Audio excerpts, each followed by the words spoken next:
parece mentira la de cosas que pueden pasar en solo 2 meses. Y si es en el plano lector, todavía más. Así que ya iba tocando ponerse al día. Bienvenidos a Victorian Spirit.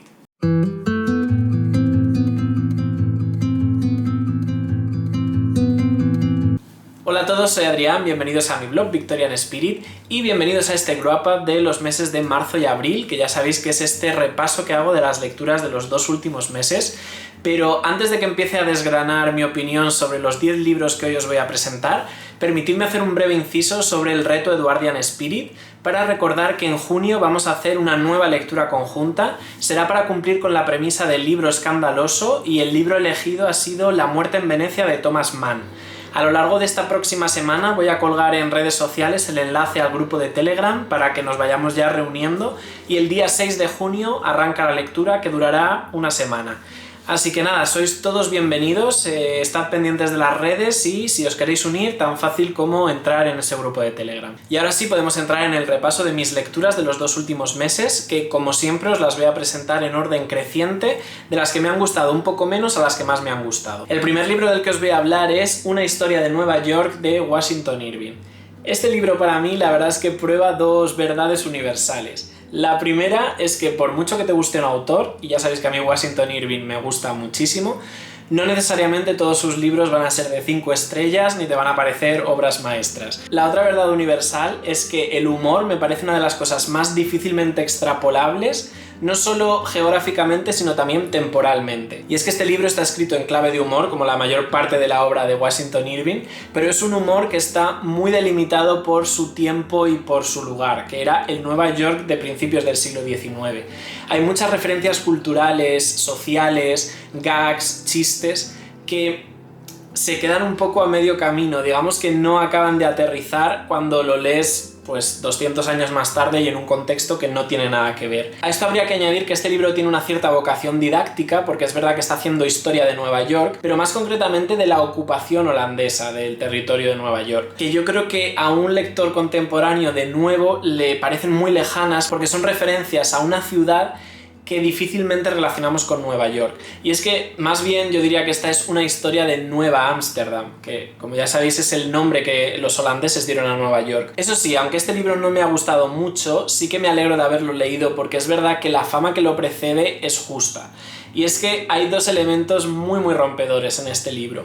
El primero de todos es el marketing con el que el autor lo vendió, porque él creó un alter ego, un seudónimo, que era Knickerbocker, y dio a entender a la prensa y por tanto a la sociedad neoyorquina que era un hombre mayor holandés que había desaparecido dejando una deuda en un hotel y que ese hotel amenazaba con publicar un manuscrito que había encontrado en su habitación abandonada para saldar esa deuda.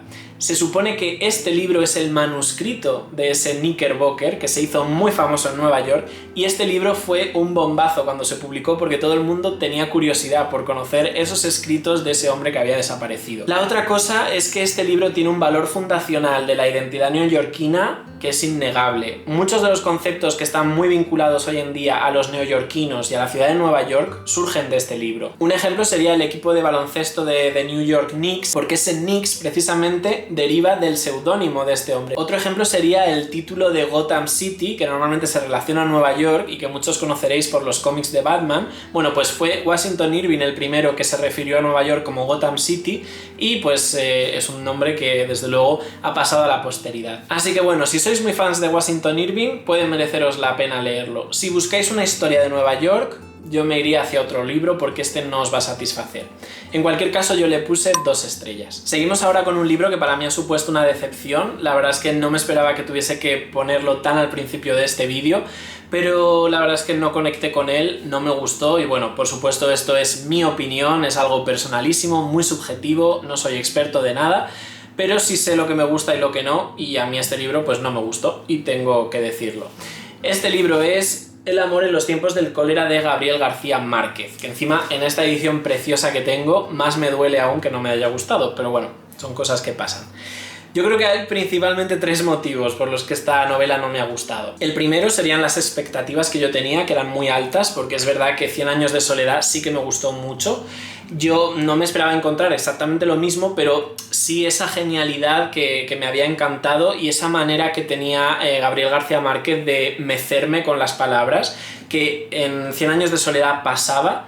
Pero aquí no lo he notado. Aquí ha habido ciertos momentos de genialidad, pero en general digamos que la narración no me enganchó tanto, no me sorprendió tanto, bueno, pues no me gustó tanto, en definitiva.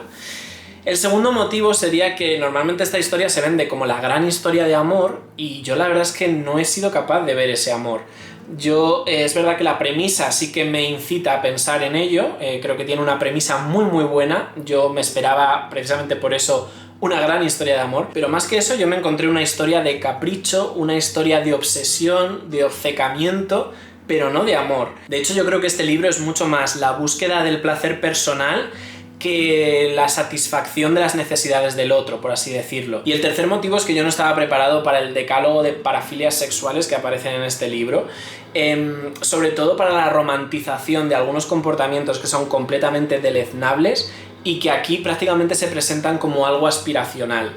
Y de verdad que yo no creo que la literatura tenga que ser moralizante y además entiendo que hay que contextualizar las obras en su época, pero hay ciertas cosas que aparecen en este libro que yo creo que no hay época en la historia del mundo en la que hayan sido razonables. Así que bueno, esta es mi opinión justificada de por qué no me ha gustado el libro. Creo que a lo mejor con uno solo de estos elementos podría haberme gustado un poco más, pero cuando ya los sumas los 3, pues llega un momento en el que dices, este libro no es para mí. Y oye, no pasa nada. Yo siempre animaré a que la gente lo lea y que se cree su propia opinión. La mía es que no me ha gustado y por eso le he tenido que poner 2 estrellas. El siguiente libro del que os voy a hablar lo saqué de la biblioteca, así que os voy a dejar aquí la cubierta, y es Días contados de Juan Madrid, que está considerada como una de las mejores crónicas de la movida madrileña, aunque es verdad que sería de los últimos años de la movida madrileña, de los últimos coletazos, porque está ambientada a principios de los años 90. Este libro se centra sobre todo en los grandes perdedores de la movida, es decir, esas personas que entraron en la fiesta pero no fueron capaces de salir de ella, quedaron atrapados en un mundo totalmente sórdido, muy peligroso, que es el de la droga, y de allí no fueron capaces de salir, no fueron capaces de reconvertirse.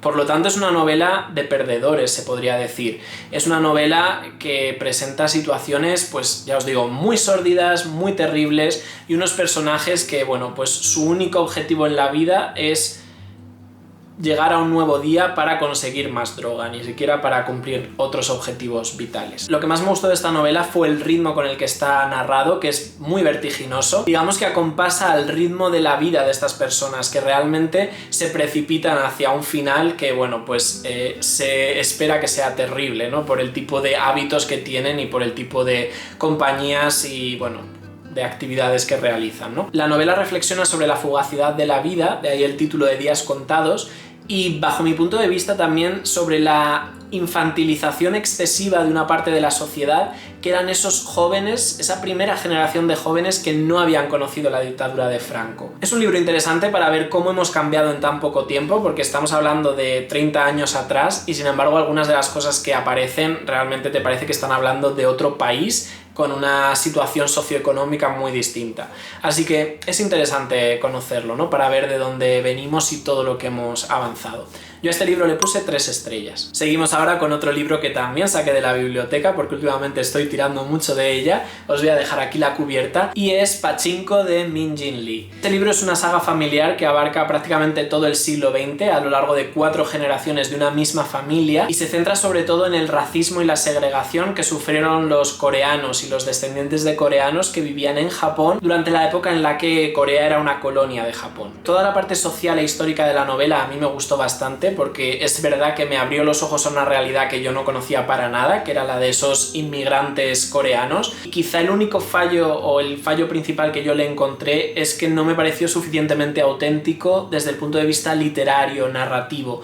No me pareció que respondiera a un ejemplo de literatura coreana. La manera de narrar, la manera de escribir, de contar la historia se parece demasiado a otros bestsellers intergeneracionales que podrían estar ambientados en cualquier otro lugar.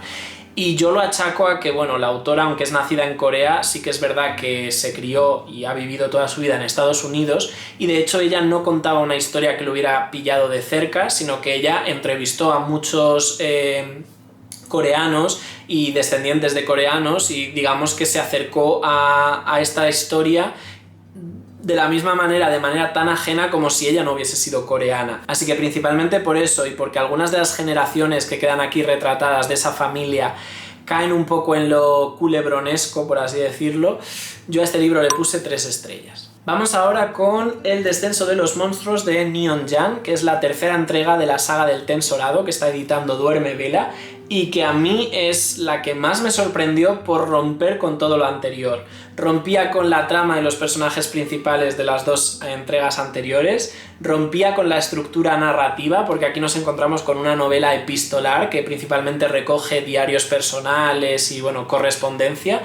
Y también rompía en cierta parte con el estilo, porque aquí nos encontramos con una protagonista que es bastante mal hablada, y eso de alguna manera condiciona la manera en la que está escrito y narrado este texto, al estar hecho muchas veces en primera persona. Y es que una vez desarrollado todo el world building, en el que conocemos las principales reglas y los límites que hay, que bueno, es lo importante, ¿no?, cuando estás en un mundo de fantasía, la autora lo que se dedica es a poner el foco en distintas cosas que a veces parecerían que no son importantes porque digamos que son subtramas respecto a la trama original, pero bueno, que son igualmente interesantes y que te dan como una visión muy caleidoscópica de este universo que ha creado. De hecho, eso es algo que me gusta bastante, y es que realmente hasta que no terminas de leer los 4 tomos no consigues tener una imagen muy panorámica de lo que te ha querido contar. Esto tiene una parte muy buena bajo mi punto de vista, que es que el resultado es muy creativo, muy original, no lo has visto casi nunca, lo has visto más en el cine que en la literatura, este tipo de construcción como por partes, pero tiene también una parte negativa bajo mi punto de vista, y es que facilita menos la implicación con los personajes. Digamos que no siento el apego a la trama principal y a los personajes protagonistas que podría sentir con otras sagas de fantasía un poco más canónicas, en las que realmente pues si has estado siempre siguiendo al mismo personaje y te has involucrado un poco más con él. Eso sí, para mí esta es una saga recomendable por los temas que pone sobre la mesa, las reflexiones a las que invita, que ya las he tratado en otros temas, y también por esa forma que tiene la autore de mezclar referencias culturales de películas, de sagas, que todo el mundo conoce y que son muy reconocibles además, y lo hace de una manera que ofrece un resultado completamente nuevo. Es como que les dota de un nuevo sentido y no sé, a mí me parece muy agradable estar leyendo un libro en el que tan pronto te pueda aparecer magia, en este caso la remancia, como un dinosaurio, como una trama más de tipo científica, como, bueno, no sé, yo las disfruto, y a este libro le he puesto 3 estrellas. Y vamos ahora con Agnes Grey de Anne Bronte, que es una novela que me tiene un poco dividido el corazón, porque por una parte yo disfruté con ella, me sumergí muy fácilmente en la historia, es además cortita, se lee muy fácil, es entretenida y tiene un punto muy bueno, y es que recrea muy bien ese ambiente en el que se movían muchas mujeres victorianas que se ganaban la vida de la única manera que socialmente estaba bien vista, que era la de ser institutriz. Además está recreado ese ambiente sin ningún tipo de romantización, mostrando muchas veces la crudeza que había detrás de esta profesión, no solo con los padres que eran los que contrataban, sino también con los niños a los que tenías que educar, que muchas veces pues bueno, estabas a merced de sus caprichos. Todo eso queda muy muy bien reflejado, pero sí que es verdad que tratándose del debut de una hermana Bronte, uno siempre espera quizá algo más, ¿no? Y yo en este libro no he encontrado ni la ambición que tenía el debut de Charlotte, ni la genialidad que tenía el debut de Emily Bronte. Así que quizá el peor enemigo de este libro probablemente sean las otras hermanas Bronte, porque por lo demás es un debut que se disfruta bastante. Aunque la autora profundiza en algunos temas, como es el deseo de ascenso social y de independencia de las jóvenes victorianas, y también todos esos abusos a los que eran sometidas por sus empleadores, creo que la psicología de los personajes secundarios es algo que se queda un poco superficial. Los encontramos que son o muy buenos o terriblemente malos. Es una construcción un poco maniquea. Y aunque los malos en este caso dan momentos muy memorables, sí que es verdad que yo habría agradecido conocerlos un poco mejor, por lo menos sus motivaciones, ¿no? Quizá por lo breve que es la historia no llega a ver ese desarrollo. En cuanto a la protagonista, lo que menos me gustó de ella fue su pasividad a la hora de luchar por lo que ella quiere. Es un personaje que por una parte tiene esa faceta pública de mujer luchadora, resiliente, que aguanta de todo por sacar adelante a su familia, y esa parte pues lógicamente me gustó mucho, pero luego cuando tiene que centrarse en ella misma, en lo que necesita, lo que quiere, sobre todo en el plano amoroso, vemos cómo queda totalmente anulada y cómo ella misma se boicotea y boicotea las pocas posibilidades que tiene de que su vida mejore.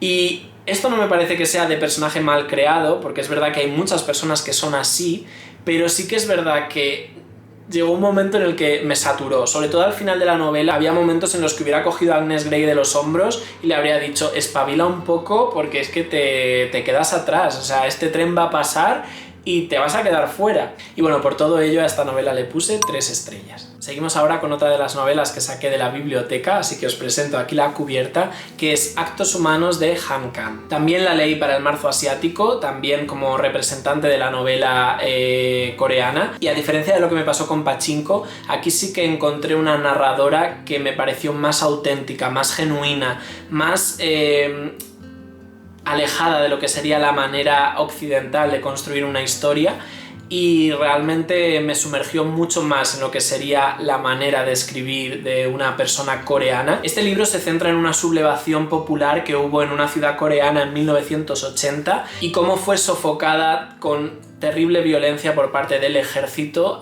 causando muchísimas víctimas y la mayoría de ellas jóvenes estudiantes. A pesar de que la autora está muy implicada emocionalmente con esta historia, lo bueno que tiene es que mantiene las distancias desde el punto de vista político, ideológico, histórico, para realmente recrearse solo en lo que es el drama personal que queda después de un acontecimiento de este tipo, para poner el foco en el duelo, en el dolor, que al final pues es lo importante, por así decirlo, y es lo que consigue que este relato sea tan universal, porque da igual que no conozcas lo que ocurrió en Corea en 1980, el tipo de emociones que vas a ver en este libro son tan universales que cualquier persona de cualquier parte del mundo va a poder llevarlo a su terreno y va a poder sentirlo como algo propio. Creo que esa es la gran fortaleza que tiene este libro. El estilo de esta autora es muy crudo, de hecho leer este libro es una experiencia bastante dura, tienes que estar en un momento anímico bueno porque si no te puedes venir bastante abajo,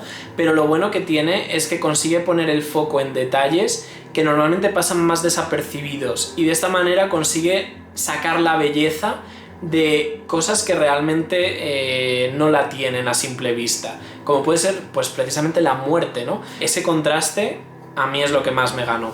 Por todo ello, a este libro le puse 4 estrellas. Vamos ahora con la que fue la primera lectura conjunta del reto Edwardian Spirit, que fue A Room with a View de E.M. Forster, una habitación con vistas en español. Yo creo que la mayor virtud que tiene esta novela es que, a pesar de estar escrita hace más de 100 años, podría pasar perfectamente por una novela contemporánea que estuviera ambientada en la época eduardiana, y sobre todo esto se produce por lo certero de la crítica social que realiza el autor. Esto cuando estás leyendo un clásico la verdad es que siempre reconforta, y en este caso más aún porque es verdad que la historia es bastante amable, no deja de ser pues lo que hoy podríamos considerar como una comedia romántica, pero es verdad que al incluir esa parte un poco más reivindicativa le da como un giro, le da como un plus que otras historias similares pues quizá no tengan. Eso sí, leer a Forster es un poco más difícil de lo que en un principio cabría esperar, porque él recurre muchísimo al simbolismo y es un autor al que realmente hay que leer entre líneas, porque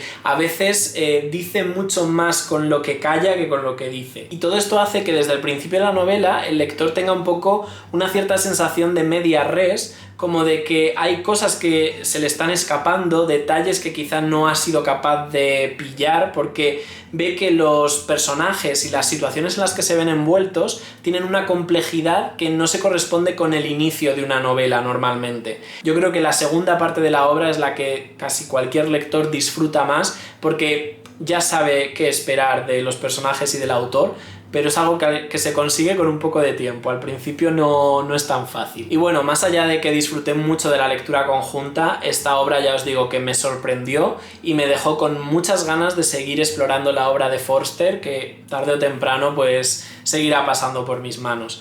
A este libro le puse 4 estrellas. Seguimos ahora con El adversario de Emmanuel Carrère.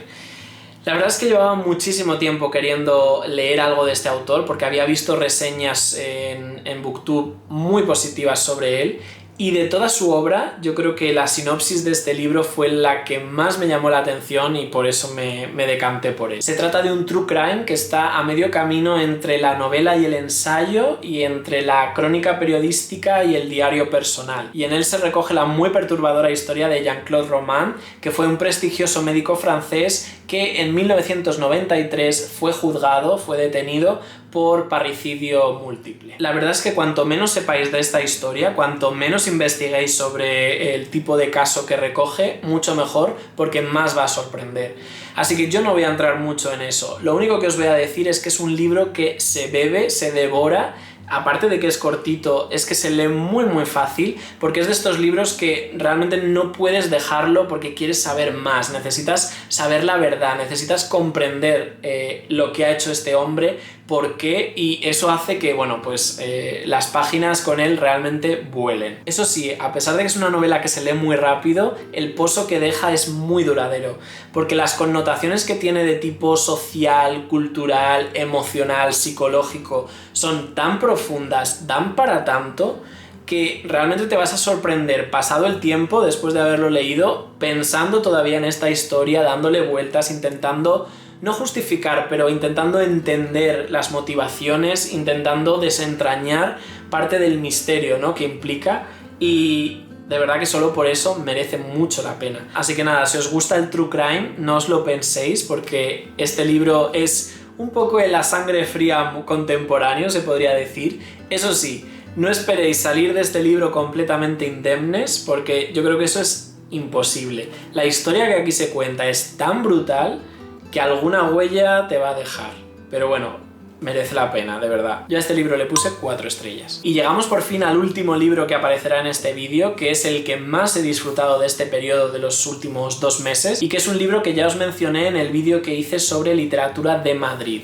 Os estoy hablando de Contrapaso, los hijos de los otros, de Teresa Valero, que es, como ya podéis ver, un cómic. Este libro arranca como una novela negra totalmente canónica, pero poco a poco va evolucionando y se convierte en un thriller social que está compuesto de muchas subtramas que se van entrelazando y que te permiten repasar algunos de los hitos más sorprendentes y también más oscuros de la España de los años 50. Y lo mejor de este cómic, bajo mi punto de vista, es que mientras lo estás leyendo puedes llegar a tener la sensación de que te están contando algo un poco inverosímil, un poco peliculero, ¿no?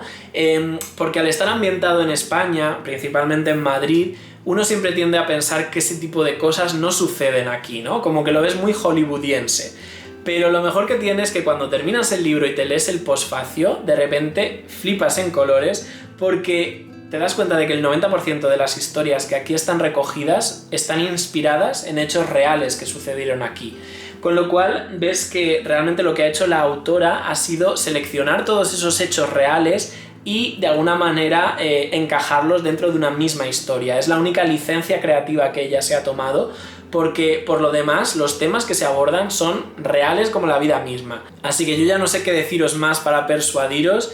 Id a por él, no os vais a arrepentir, os va a gustar. Ya están preparando una segunda parte, ya hay un segundo cómic en marcha, y yo creo que no tardarán en hacer algún tipo de adaptación o al cine o a la televisión, porque este material no se puede quedar solo aquí. O sea, aquí tenemos una bomba de relojería que yo espero que en algún momento pues se pueda adaptar. Ha sido mi mejor lectura de estos 2 últimos meses y por tanto se lleva sus 5 estrellas como 5 soles. Y bueno, pues hasta aquí este Grow Up mensual, que espero que os haya resultado interesante. Ya habéis visto que había un poco de todo. para todos los gustos, y bueno, pues espero que alguno de estos libros aparezca en vuestras listas de pendientes para el futuro. Como siempre os voy a lanzar una pregunta al final del vídeo, y en este caso me gustaría saber qué es lo mejor que habéis leído en estos 2 últimos meses, en marzo y abril. Como siempre estaré muy atento a vuestras respuestas, y nada, si es la primera vez que pasas por aquí y te ha interesado lo que te he contado, te animo ahora a que te suscribas, le puedes dar al cabezón de Sherlock y a la campanita para estar en contacto, y a todos los demás muchas gracias por estar siempre ahí, a pesar de que yo a veces fallo algunos domingos, vosotros seguís ahí apoyándome en todo, y bueno, pues de verdad muchísimas gracias, y volver a grabar vídeos siempre es un placer porque significa reencontrarse con vosotros, así que muchísimas gracias. Espero que tengáis una muy buena semana y nos vemos el próximo domingo con un nuevo vídeo. Hasta entonces.